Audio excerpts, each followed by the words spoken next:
கீதையில் 3வது சாப்டரில் 17வது ஸ்லோகம். யஸ்த்வாத்மரதிரேவ ஸ்யாத் ஆத்ம த்ருப்த்யஸ்ச மானவஹ ஆத்மன் ஏவ ச சந்துஷ்டः தஸ்ய காரியம் ந வித்யதே. இப்போ இதுக்குள்ளே அர்த்தத்தை பார்க்கலாம்.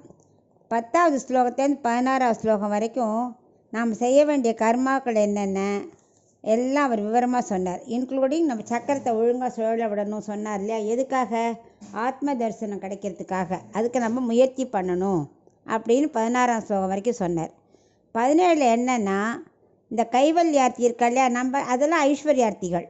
கைவல்யார்த்தி என்னென்னா, செய்ய தகுந்த காரியத்தை எதுவுமே இல்லை அவளுக்கு. ஏன்னா அவளுக்கு எப்போவுமே ஆத்மாவை பற்றியே தான் சிந்தனை, வேறு எதுலேயும் அவளுக்கு நாட்டம் கிடையாது.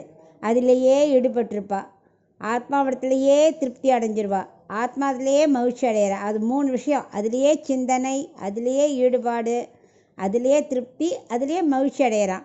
ஆனால் அவனுக்கு வேறு எதுலேயுமே மகிழ்ச்சி இல்லை. பொதுவாக 3 விஷயம் இருக்குது: தாரகம், போஷகம், போக்கியம்னு.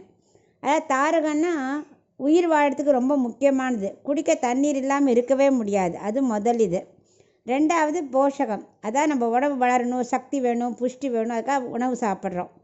போக்கியம், நல்ல சந்தனம் போட்டுக்கணும், வெத்தலை போட்டுக்கணும், நல்ல நல்ல ஸ்பாட்டுக்கு கோடை வாசஸ்தலம்லாம் போய் என்ஜாய் பண்ணணும், லைஃப்பை என்ஜாய் பண்ணணும், அது போக்கியம். அது மாதிரி தாரகம், போஷகம், போக்கியம் 3மே நம்மள மாதிரி சாதாரணமாக ஐஸ்வர்யார்த்தி உள்ளவாளுக்கு அதில் இருக்கும். அதுலேருந்து விடுபட்டு ஆத்ம சாட்சாத்காரம் அடையணும்னு அவர் சொல்கிறார். ஆனால் நமக்கு இதிலெல்லாம் இன்னும் கொஞ்சம் நாட்டம் இருக்கும்.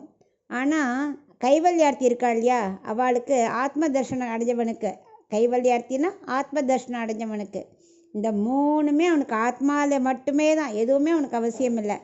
சாப்பிடாமல் இருப்பான், தண்ணி குடிக்காமல் இருப்பான், அவனுக்கு ஊராக போகணுங்கிறது எதுவுமே இல்லை. ஆத்மா ஆத்மா அதுலேயே ஈடுபாடு பட்டு திருப்தி அடைஞ்சு மகிழ்ச்சி அடைஞ்சு எல்லாம் அதுலேயே இருக்கான். அதனால் அவனுக்கு கர்மயோகம் செய்யணுங்கிறது இல்லை.